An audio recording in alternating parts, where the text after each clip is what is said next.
At our core, we are three people inside the mind of one being. Depending on your personality, one is often the strongest and loudest of the three. That one might even be a bit of a bully, forcing the others to quiet down due to fear or discomfort from confronting those sides of yourself that may not be the strongest. Or you might be a very special person who's mastered having all three contributing with equal participation in your life. The fact remains, we are three. All of us, we are visionaries, we are managers, and we are technicians. Okay, so where am I going with all this? Well, the idea here is to better understand not only yourself, but everyone around you. Knowing how each person works is critical when implementing any process, system, or technology. Too strong in any one of these areas, and you leave the other two lost and confused. What's valuable to a sales rep may not be valuable to a mechanic. What's valuable to a painter may not be valuable to a director of operations. It's important that we keep these in mind while developing tools for our teams. As you might have caught on by now, one of my favorite books is Michael Gerber's The E-Myth, which you should definitely read. I have a copy, borrow it. In it, he outlines how critical it is to recognize for yourself which of the three is your driver. Are you a dreamer, a pragmatist, a doer? Do you live in the future, the present, or are you a hybrid of each? The good news is there's no wrong answer here. Each of these three are wonderful and absolutely critical to the success of any society, any business, any person. But in a business, like a society or a person, an imbalance of the three can become problematic. If there's no vision, there's nothing compelling to make a reality.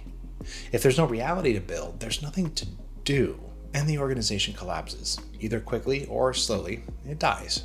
If there's too many visions, there's no great way to organize a satisfactory reality, thus ensuring mediocre execution and results. If there's a vision, but no organization, and a lot of doers, chaos ensues. You can mix and match any of these potential realities here, but the fact remains we need all three of these.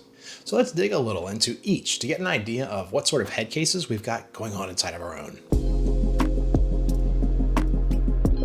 Dreamers are often lunatics, in the best way possible. These loons dream up fantastical futures, or mediocre, it's a sliding scale, which provides a compelling vision to work towards, one in which they take very personally. Potential weaknesses include being distractible, impatient, and often incapable of actually making these visions a reality. Excessive details tend to be their kryptonite, because their mind can barely handle what's going on up there as it is.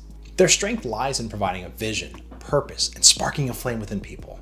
This group also tends to love to poke and prod things that are in place. This love of innovation, perceived or otherwise, also tends to inevitably disturb the peace for everyone around them. The dreamer or entrepreneur had a vision of how the stack ends up. The manager carefully figures out the best way to do so.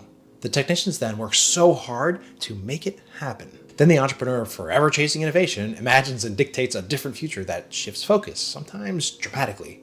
Then the manager is charged with cleaning up the mess, and then kind of going back to the drawing board, which often leaves the technicians wondering what the heck is going on. As everyone's trying to collect themselves, the entrepreneur looks back expectantly and asks, "What's the problem? Why isn't this done yet?" Which earns incredulous looks.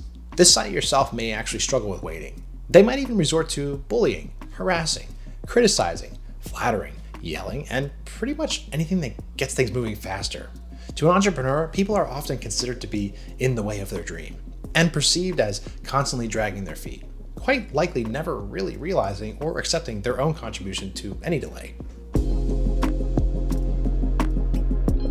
Managers are often pragmatists. They prefer to live in reality and need structure.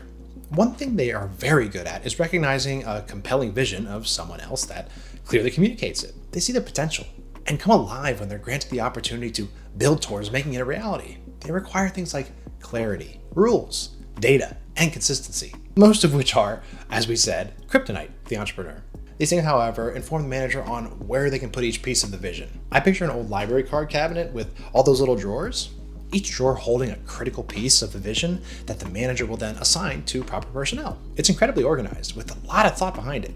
It's not that managers can't pivot at a moment's notice, but it can be quite vexing, because they plan out everything so carefully so as to hit everything the vision outlined. Then the dreamer comes in and tosses the drawers all over the place. Another thing managers love to do is optimize and improve efficiency, sometimes to a fault. Their goal is already, theoretically, set. They are exceptional at maintaining an operation. But building on it in a meaningful way is a point in which is unlikely to be their strength, which is why a manager and entrepreneur maintain a necessary bond, because they desperately need each other.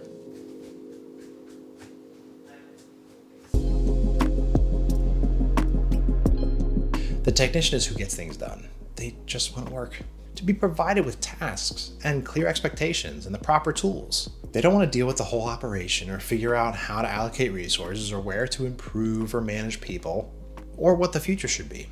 They often want to live in the present, do the job each day and do it well, and rarely wonder why the job is done the way it is.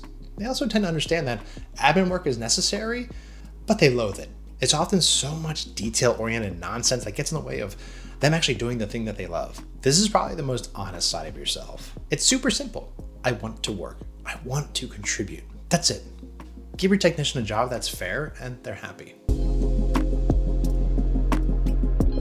The unicorn is simply the person who can balance all three sides of themselves. This person has mastered the art of wearing multiple hats, but they only allow themselves to wear one at a time. They can dream up an inspired future for themselves, take the critical steps to make their dream a reality, and they can do the work. This type of person is exceedingly rare, but always a real treat to meet and learn from. We all have the ability to get there too. It just takes conscious effort to bring each side of yourself up to speed and allow them their time in the sun. They get stronger each time you let them out. Feel free to try this out for yourself. Do you know people who tend to have dreams but never really seem to act on them? When presented with a goal, how do they react? Do they dig into the details of how one could get there, or do their eyes just kind of glaze over? Each person you interact with will very clearly inform you of which of the three sides of themselves is the strongest. Once you notice it, it's impossible not to.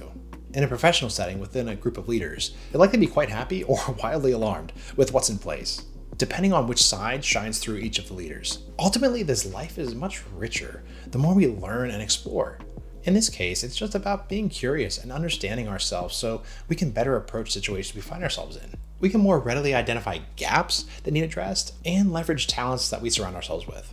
We're all flying around this big blue marble together. The least we can do is try to understand ourselves and grow, so we can leave everything we touch just a little better than we found it. So for you, who's in charge up there?